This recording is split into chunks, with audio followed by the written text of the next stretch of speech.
otu obele nwa na n'ike si m na ọ chọrọ ịsa m ajụjụ. M ga-ajụkwana ya ajụjụ, m ga-ajụ gị ajụjụ dị mfe ka inwe ike ịsatị ya. O ịnekwana ndị a anya ịsatị ya ijide ego a. Ịsata ihe njinye ego obele ego bụ na ịka peka na ịka bụ mara ife bụ ego. Ịsatakwana ofu anyị kee ya bụ ma ịsatara ya nakwa gị ego kụzie gị. O kedu ife bụ 1000 n'asụsụ Igbo? Gbanwee ya n'asụsụ Igbo 1000. Wampa. Rich watch and cup of tea o. Eh? Eh? Wampa.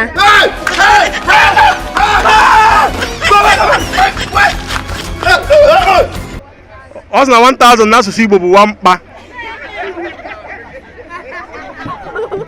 Nwere m ego m. Biko 1000 n'asụsụ Igbo bịa ka ịmụta ya.